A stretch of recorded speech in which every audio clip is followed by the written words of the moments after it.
On the rain-soaked streets of Seattle, in the autumn of 1988, two souls found each other, Demri Parrott and Layne Staley, two people who, the moment they looked at each other, recognized the same darkness within, the same pain, the same emptiness, the same search.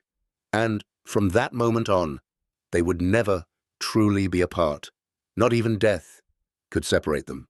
This is a love story, but not like a Hollywood movie. This is the story of how two people found each other, how they tried to save each other, and how they ultimately got lost together. This is the untold tragedy that lived in the back alleys of Seattle's grunge scene, something nobody fully knew, but everyone felt. This is the answer to why Layne Staley could never heal. They first locked eyes in the smoky interior of Comet Tavern in Seattle's Capitol Hill neighborhood. Layne wasn't famous yet. Alice in Chains had just formed, playing small bars with a few demo tapes, but nothing guaranteed. Demri was one of those familiar faces in the neighborhood, red hair, green eyes, and a smile that penetrated deep into your soul. But in the depths of her eyes, there was something Layne knew all too well, a silent scream. That night, in the corner of the bar, among Jack Daniels bottles and cigarette smoke, they started talking. At first, they discussed ordinary things, music, living in Seattle's cold weather, things they loved and hated. But as the hours passed, the conversation deepened. They talked about the darkness inside them, that whisper sometimes heard in the silence of night. You're not good enough. You'll never be enough. You shouldn't be here. Demri looked at Layne and said, "You hear it too, don't you?" Layne's breath caught, because no one in his life had ever asked him that question. And in that moment, he realized that the loneliness he carried inside might not be so lonely after all. "Yes," he said, "I hear it every day." And that night, two broken souls found each other. The years between 1989 and 1991 were magical for Layne and Demri. Alice in Chains' facelift album had been released, and unexpectedly, Man in the Box started rotating on MTV. The band was climbing. Every day a new door opened. Every week a new city, a new stage, a new opportunity. But Layne's heart was always in Seattle, with Demri. They lived in a small studio apartment in Capitol Hill. The walls were thin, neighbors noisy, heating system half-working. But for them, that place was a palace, because they were together there. Late at night, they would watch the rain fall from the window. Layne would play his guitar. Demri would accompany him. Sometimes she would sing, her voice broken but sincere. Sometimes she would just sit and listen. Those moments were the most peaceful moments of their lives. Layne wrote songs for Demri. He never told anyone the words, but every note of those songs carried Demri's scent, a mixture of vanilla and cigarette smoke. Demri's laugh, that light, melancholic laugh. Demri's hand, reaching for his when everything felt too heavy. "I love you," Demri would say, resting her hair on Layne's chest. "But not just you. I love the music inside you too. I love your pain too, because that pain is my pain." Layne would hold her tighter. "As long as we're together, I can bear this pain." But those words were so naive, because pain, when shared, doesn't diminish, it multiplies. Seattle's grunge scene in those years wasn't just music. It was like a family. Everyone knew everyone. Nirvana, Soundgarden, Pearl Jam, Mudhoney, Screaming Trees. They all drank at the same bars, met in the same backstages, walked the same streets. And Demri was at the heart of that scene. Everyone loved her because she was a pure soul. She was kind to people, listened to friends, never judged anyone. But Demri had her own demons too. What she experienced in childhood, her relationship with her family, the emptiness she carried inside. To fill that emptiness, she sometimes turned to alcohol, sometimes to other things, and Layne would try to stop her. "Demri, you don't have to do this," he would say. "I'm here. I'm with you." But Demri would give him a painful smile. "You're doing it to yourself too, Layne. You can't preach to me." Because at that time, Layne had also started using heroin. At first it was just trying, then just occasionally, then more frequently, then every day. than necessary for survival. And Demri fell with him. Or maybe Layne fell with Demri. Who pushed whom no longer mattered. What mattered was that they were both rolling toward the same darkness. The thing about heroin is that it lies to you. It tells you it's helping, that it's the only thing keeping the darkness at bay, that without it, you would drown in the pain living inside you. And by the time you realize it's lying, by the time you understand it's actually making everything worse, it has its hooks so deep in you that escape seems impossible. 1992 was the peak year for Alice in Chains. The Dirt album came out and shook the world. Them Bones, Wood, Rooster, Down in a Hole. Each song was an expression of a different pain, and listeners felt that pain. Because in Layne's voice, there was nothing fake. That pain was real, but in the backstages, on tour buses, in hotel rooms, Layne's insides were falling apart. Because Demri had stayed in Seattle, and every day they talked on the phone, sometimes for hours, sometimes just a few minutes. But in every conversation, Layne heard that weariness in Demri's voice, that thin, fragile voice. "How are you?" Layne would ask. "I'm fine," Demri would say. But she was lying. They both knew it. When the tour ended and Layne returned to Seattle, Demri was waiting for him at home. But she wasn't the same Demri anymore. She had lost weight. There were purple circles under her eyes, her hands trembled, and her smile was no longer as bright as before. "What happened?" Layne asked, taking her in his arms. "Nothing," Demri said. "I just missed you." But Layne knew the truth. Demri's addiction had worsened, and he was on the same path. They were both trying to save each other, but they were both pulling each other deeper. During that period, a gloom had settled over Seattle's music scene. Andrew Wood had died. Mother Love Bone had disbanded. Nirvana's rise had made Kurt Cobain an icon, but had also destroyed him. Everyone was watching each other, seeing each other's descent, but nobody could do anything, because this was a personal war, and everyone was wrestling with their own demons. Layne and Demri continued to stay together, but the old warmth was gone. Now, embracing each other had become not comfort, but shared suffering. They used together, cried together, got lost together. One night, Demri fell into Layne's arms, crying. "Forgive me," she said. "I have disappointed you." Layne stroked her hair. "No," he said. "You never disappointed me. I disappointed myself." But they both knew this was a farewell conversation, because they were no longer their old selves, and the past wasn't coming back. The weight of fame pressed down on Layne like a concrete slab. Interviews where he had to smile, photo shoots where he had to look cool, concerts where he had to perform while dying inside, and every time he returned home, Demri was a little more faded, a little more distant, a little closer to the edge. "I can't do this anymore," she told him one rainy night, sitting by the window. "I can't watch you leave and come back as a stranger."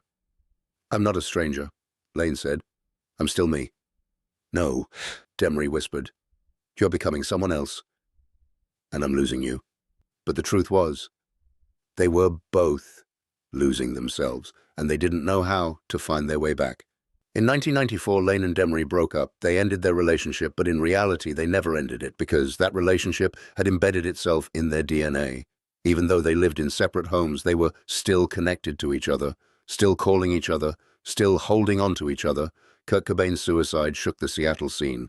Layne remembered his last conversation with Kurt. "Do you feel it too?" The question Kurt asked, and the answer Layne couldn't give. Now Kurt was gone, and Layne would never be able to give that answer. Demri tried to comfort Layne. She hugged him, supported him. But they both knew they were walking the same path, toward the same end. That year, Demri got worse. Her body was no longer resisting. She was in and out of hospitals, but every time she started using again, because the pain had become unbearable. And the only way to escape that pain was that poison. Layne would visit her. He would sit on the hospital bed, talk with her for hours. Sometimes they would remember the past, that first night at Comet Tavern, that first conversation, that first touch, that first "I love you." "I wish we could take back time," Demri would say, her eyes filling with tears. "Me too," Layne would say. "But we can't. We can only live in this moment."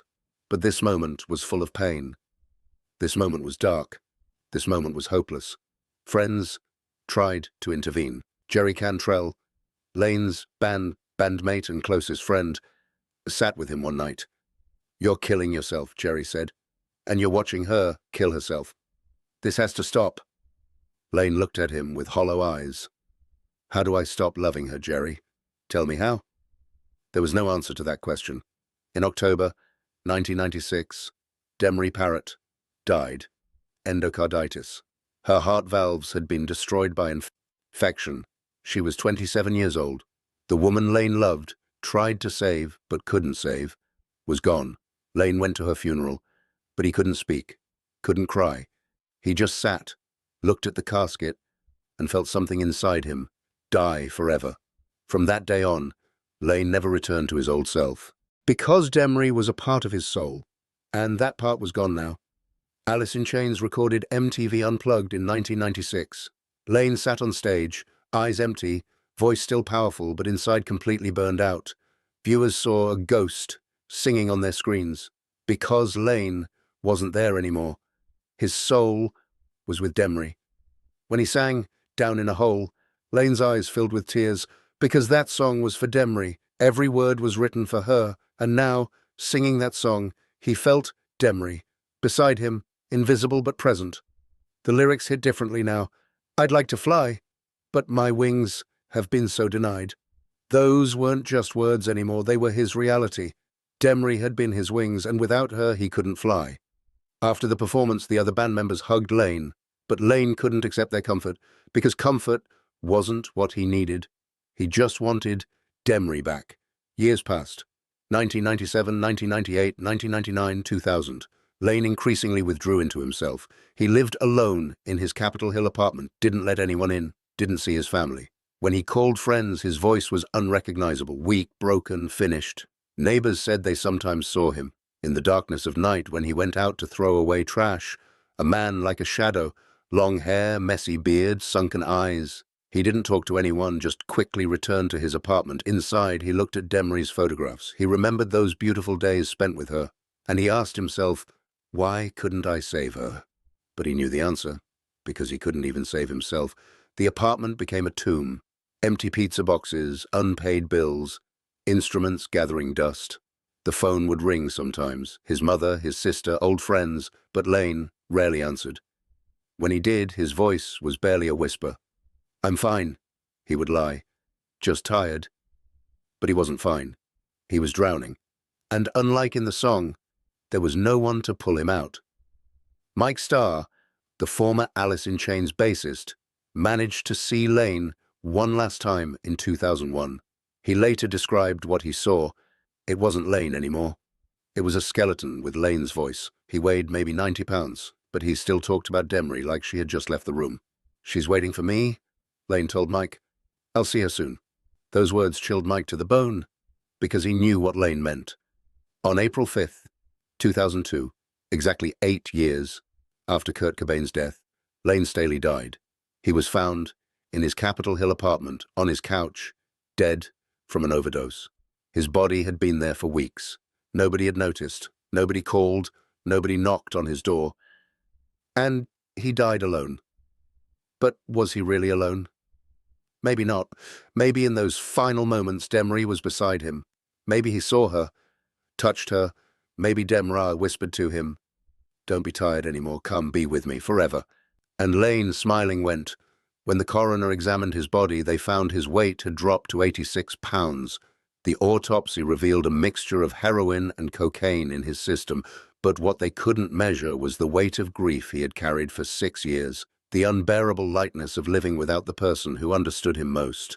In his apartment, they found things that told his story. Unpaid bills dating back months, a layer of dust on everything, but also photographs of Demri everywhere, letters he had written to her but never sent, song lyrics that would never be recorded, and, on his refrigerator, a note in his handwriting. "I'll see you soon." Today, years later, people still talk about Layne Staley. the legendary vocalist of Alice in Chains, one of the icons of the grunge movement. But very few people remember Demri Parrott.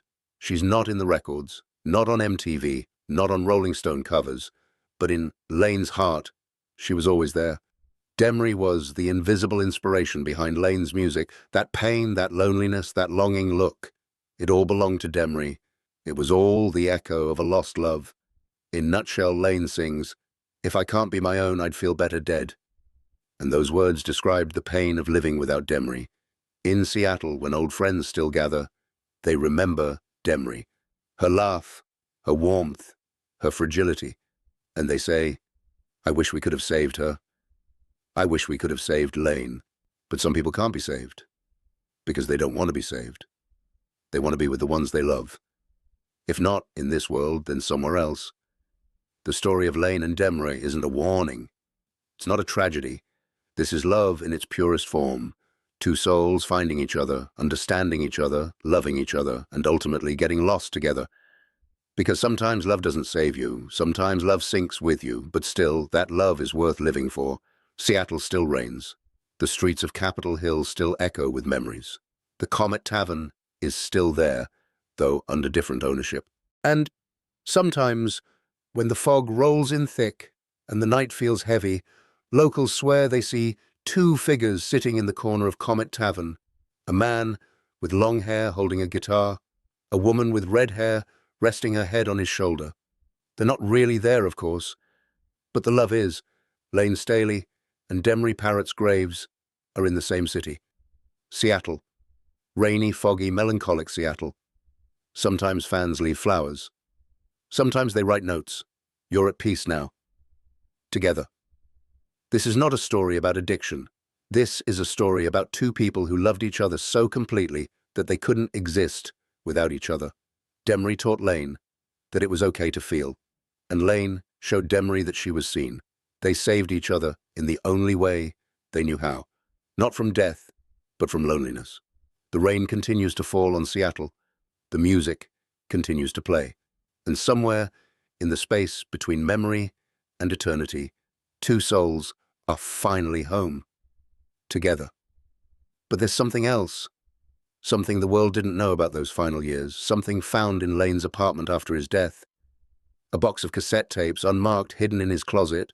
Recordings of conversations, late-night confessions, and unreleased songs written in the depths of his grief. What was on those tapes? What did Layne want to say that he never could while alive? That story remains in the shadows, for now.